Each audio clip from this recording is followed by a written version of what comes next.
From the treetops to the tortoise burrows, the Red Hills region of South Georgia is home to a fantastic amount of biological diversity. We'll take a look at some of the plants and animals here and explore opportunities to enjoy the ecology. Next on Georgia Outdoors.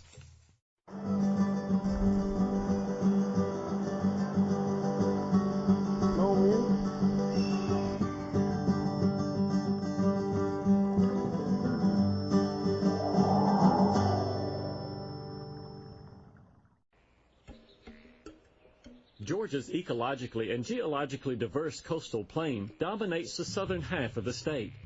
Its expansive landscape stretches across a variety of terrains, from the Okefenokee in the east to the banks of the Chattahoochee in the west. Nestled along the southern part of the region, straddling the border of Georgia and Florida, lie the Red Hills, a pocket of biodiversity like no other in the state. From unique ravine systems to the last vestiges of longleaf pine stands, the region contains habitat for rare species once abundant in our state. Gopher tortoises, red-cockaded woodpeckers, Bachman sparrows, and many other species can still be found in significant numbers here. At the southernmost corner of the Red Hills, the Flint, Spring, and Chattahoochee rivers merge to become the mighty Apalachicola. Here lies a ravine system revered by ecologists worldwide for its astonishing diversity of plant and animal life, the Torreyan ravines. Dr. Bruce Means is one of the leading naturalists in the Red Hills and has spent much of his life studying the plant and animal life here.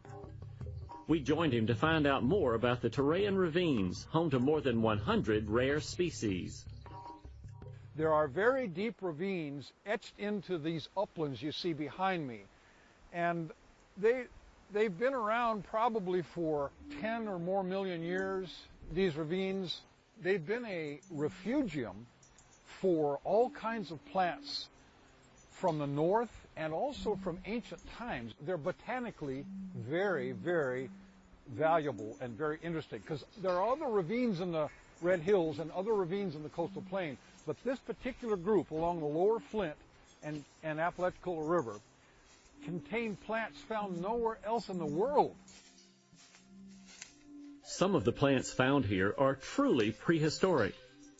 Here we have a real interesting plant in these ravines in the Red Hills. It's found in Georgia and Florida.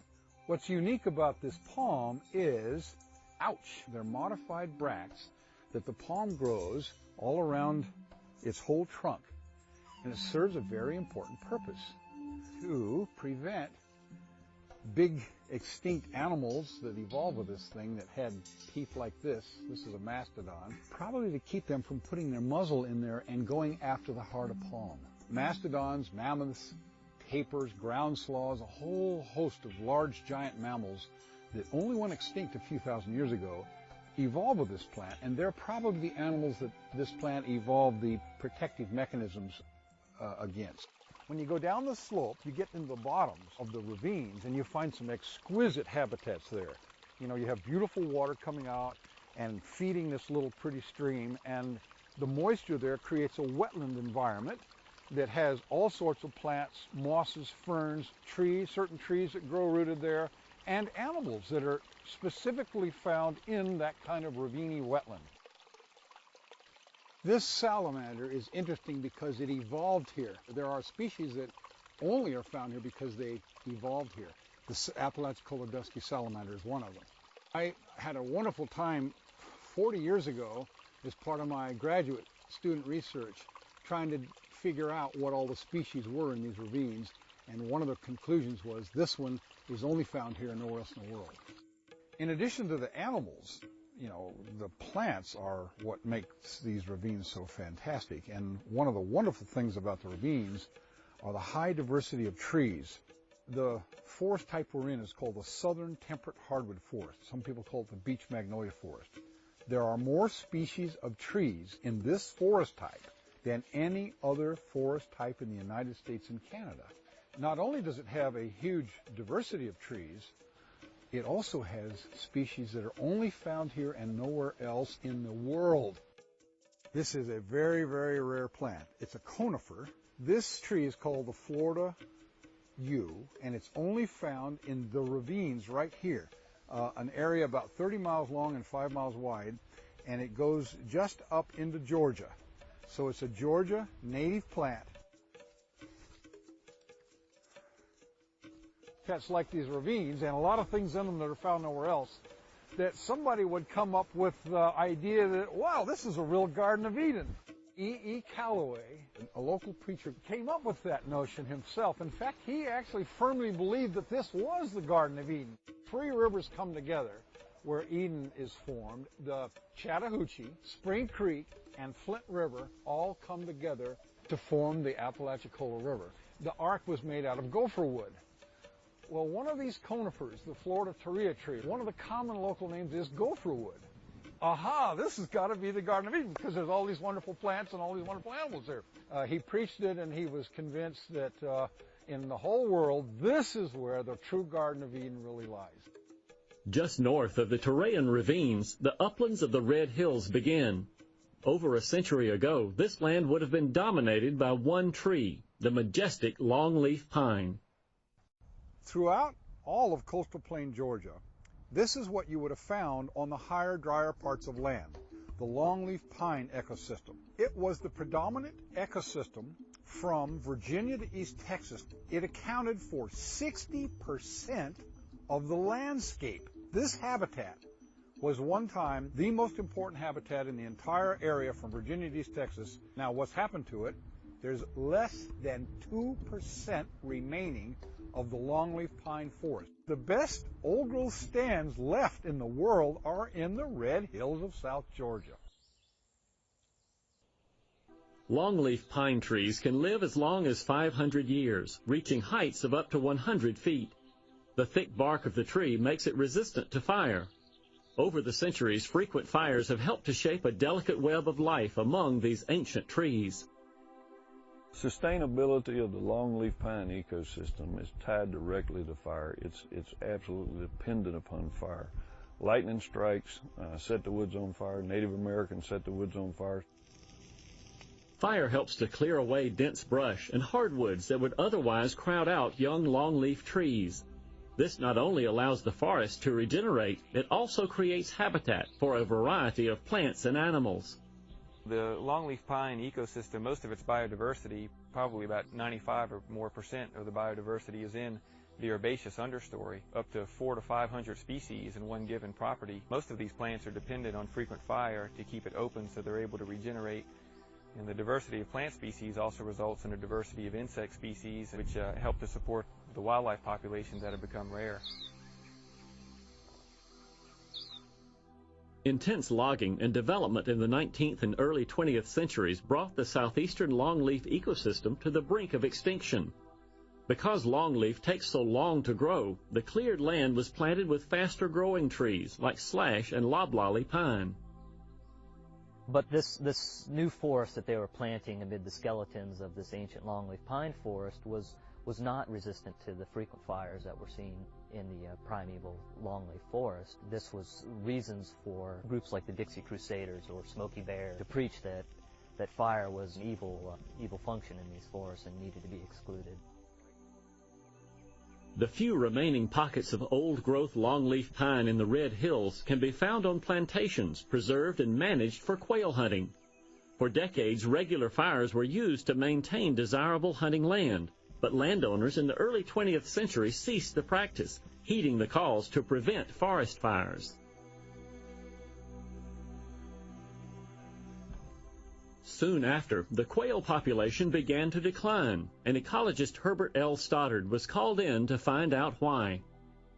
Herbert Stoddard was brought in a joint project between landowners and forerunner of the U.S. Fish and Wildlife Service to look at what happened to the bobwhite quail. Well, Stoddard came in for his first visit and looked around and said, well, when did you stop burning? I think by returning fire to the land, bobwhite quail will reappear. With proper fire management, the quail population rebounded in the Red Hills. This small ground-nesting bird, which congregates in tight-knit groups called coveys, thrives in the short brush of a fire-maintained longleaf forest. And for this reason, the bobwhite quail has helped to save these pockets of pristine habitat. Quail are critically important to the Red Hills region and have been for 100 years. They lost the quail, or if people lost interest in the bobwhite quail, then I think they would lose interest in the land. And it's really their love of the quail that generates a love of the land, which keeps all these endangered species and these beautiful habitats intact. Because this bird is a cornerstone of the ecosystem here, quail populations are closely monitored. Researchers like these from Tall Timbers Research Station use a variety of methods to keep count. We go out with bird dogs and try to flush coveys to get an estimate of how many birds there are per covey.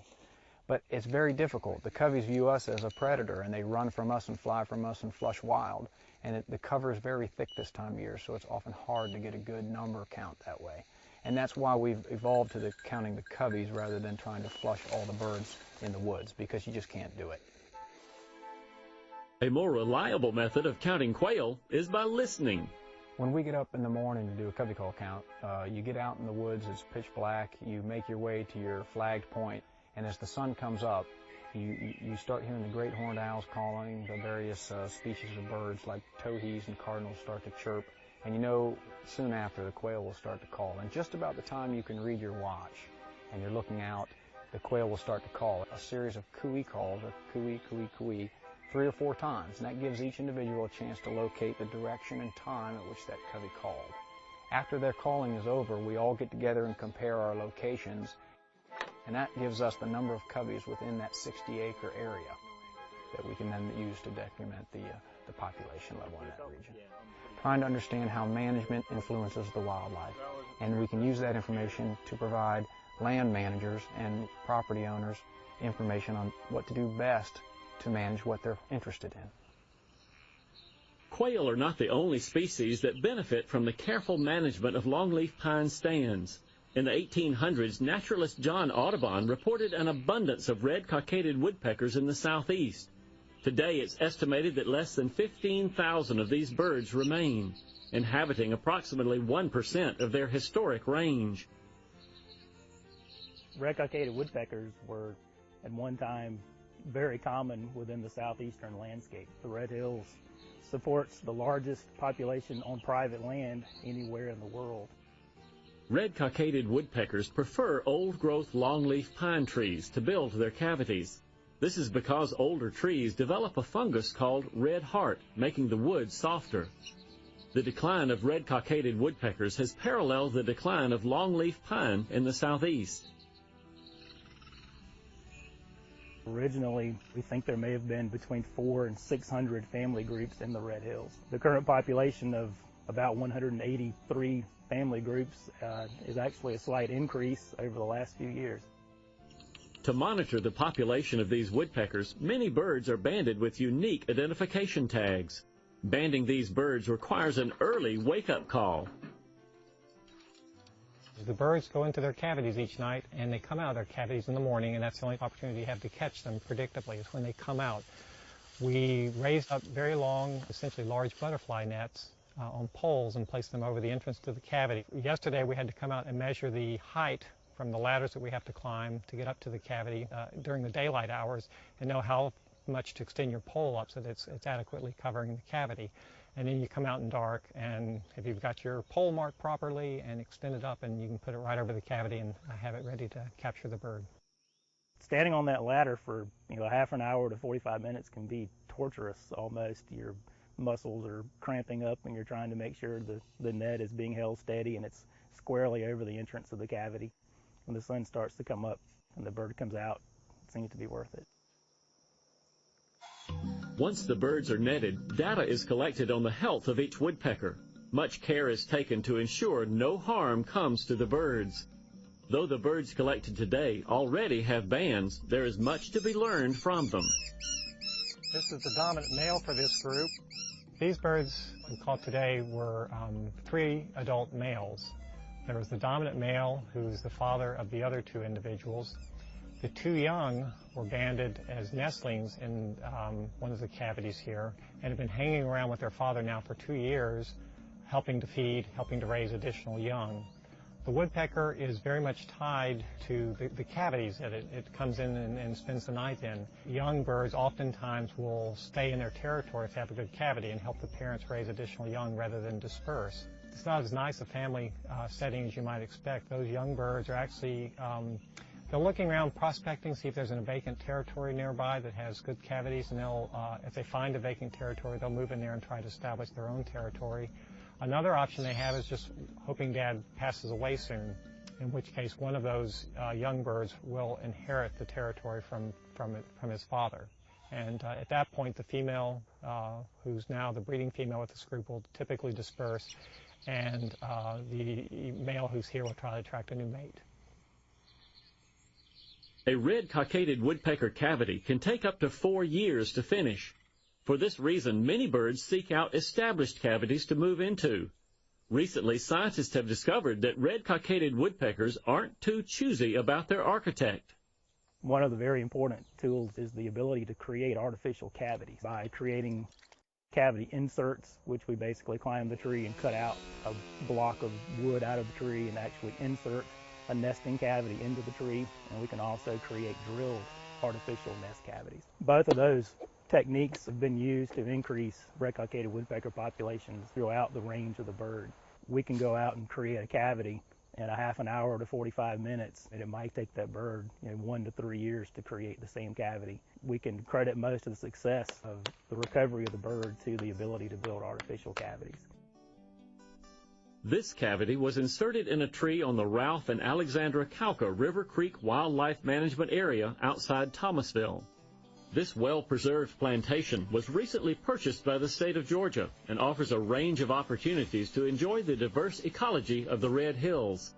One of the main reasons that we wanted to purchase River Creek was the fact that it has 450 to 500 acres of very mature longleaf pine habitat. This is the first public ownership of land that was private land here in the Red Hills ever, so it's very unique, and it gives the public an opportunity to get out on some of the most magnificent properties in the southeast. River Creek also hosts a number of game species, including quail and deer. The property holds organized hunting days with an emphasis on primitive weapon hunts, such as bow hunting for deer. It's a good area for any type of hunting, really, but bow hunting, we can sustain a little more hunting pressure because the kill rate's not as high, and so you can allow a little bit more of it. But it's well suited. The habitat's broken up. We've got openings scattered about. Some of these openings we plant in food plots that attract deer, and of course with archery you have to have them fairly close, within 30 or 40 yards, to be able to make a good shot with a bow and arrow.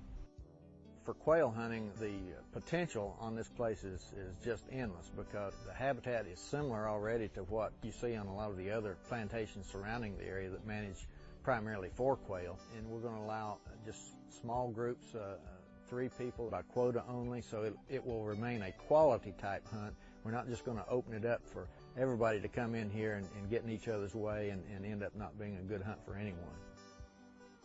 River Creek also has a lake for public fishing events. The lake is approximately 15 acres. It's a man-made lake. Nice area. If someone wanted to have a picnic, they could have a very good outing. We have largemouth bass, various species of brim, probably a few catfish in there. There's tremendous potential on this area.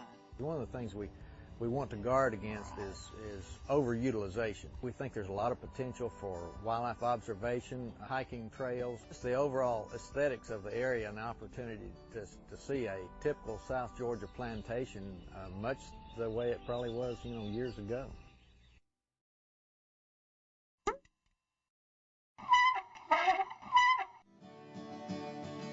Georgia's Department of Natural Resources helps landowners achieve goals for preserving wildlife and their habitats by identifying incentives that provide tax relief, direct payments, technical assistance, or cost sharing. The Landowner's Guide to Conservation Options is a booklet provided by the Department of Natural Resources that compares the various incentives and provides landowners with the information they need to pursue those programs. Some incentives promote reforestation, protection of rare species, or implementation of specific management practices like prescribed burning. Call this number or visit this website for a free copy of the Landowner's Guide to Conservation Options.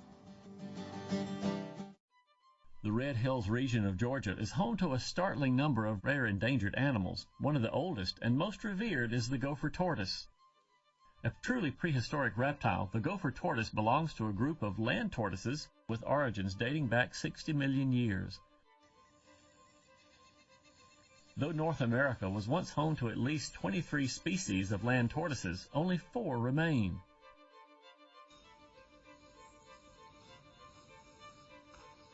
These burrows are extremely important for the tortoises and for lots of other organisms out in this ecosystem. Burrows, on average, are about 15 feet long and 6 feet deep. There are 362 species of vertebrate and invertebrate animals that utilize tortoise burrows. A lot of times these burrows actually persist in the environment for years.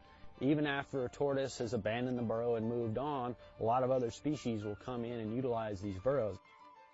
The Gopher tortoise is federally listed as a threatened species, mainly due to habitat loss. Adult tortoises can live up to 75 years in the wild, but as juveniles they're extremely vulnerable. Most of them get eaten while they're still eggs. A female will produce about 1 offspring, will make it to adulthood every 10 years. Reed-Bingham State Park, just outside the Red Hills, is home to a healthy population of Gopher tortoises, but the park has also taken a proactive approach to ensure the group thrives here. These baby tortoises were rescued as eggs and hatched under the supervision of the park staff. The program that we have right now goes back to 1999. We decided that the predation was so bad here that we needed to try and at least do a little something to help the population along, and so we started out with 3 nests and worked up from there, and this year I think we had 28 Gopher tortoise clutches of eggs this year. The project was so successful, Reed-Bingham began inviting volunteers from the public to come out and help. I started volunteering here back at the beginning of the year, helping dig the eggs for the Gopher tortoises. They are extremely precious little babies when they hatch. They are just totally cute, and they eat away at your heart. It's pretty amazing every year. This is our 4th year, and it's still an amazing thing to watch even after you've done it that many times. From the time that they emerge from the egg, they are basically just on their own, so they're ready to go, and they'll eat. We feed them a combination of zucchini, squash, and turnip greens usually. That seems to be their preference, and they'll use their little feet to rip it apart if they get a piece too big, but we dice it up pretty well. We have to chop it real small for them since their mouths are so little. We do have to put the extra vitamin supplement on it as well, the powder, to help them get the nutrients they need. We also, check their sand. We have to level it out every day, or else they'll build up a pile and try to climb out. And as long as everybody's looking good and they're all active, they're good for the day. Not long after the tortoises hatch, they're returned to their original burrows. We got the holes of each tortoise GPS tracked and everything, and we got the certain boxes with tortoises in it, and they're all numbered. And they're in line with the GPS numbers out there with the little flags next to the hole. So we go take the little tortoises and take them back to the hole, drop them off right there, the same spot that they was born in, or supposedly was going to be born in, and they usually track right down in the little Gopher hole. One of the things that we would like to study more here is when do they move out on their own. Most herpetologists and biologists that I've talked to remark that they never see tiny babies in the wild or the burrow under a certain size. And our thinking from what we've observed here for 3 or 4 years is that the babies live in the hole of the parent, and eventually they will dig their own burrow, but what we see here is that it usually doesn't occur until they're about 3 or 4 years old, and at that point they dig their own burrow. The special care of this tortoise population doesn't end here. We're testing the tortoises for the presence of bacteria that can be potentially devastating for Gopher tortoise populations. It's very similar to flu in humans. It's an upper respiratory tract disease. I think at Reed-Bingham State Park they have a very healthy Gopher tortoise population, and they're getting some fantastic breeding success. I think they're going to have an exploding population of Gopher tortoises out here in the future. To help these tortoises flourish, Reed Bingham is restoring a 20-acre longleaf pine stand back to its original state. Well, we've lost a lot of habitat statewide, and what we're trying to do is preserve what we do have here on the park. And we have a lot of natural longleaf habitat here, but what we're going to do is we have a lot of area where we can actually make it more productive and put in longleaf in place of some of the slash pine and other trees that are not as beneficial. Today we're beginning our first process of a restoration project out here. We're beginning by spraying the area to basically control and get rid of the bahia grass out here. We're looking at 1 to 2 years to have our ground cover restored back. As far as the timber and the overstory, the longleaf overstory, you're looking at a very long-term restoration. This project is but a small example of how we can help to reverse the impact we've had on the ecosystem here. The Red Hills region of Georgia and Florida contains a unique and fragile tapestry of life.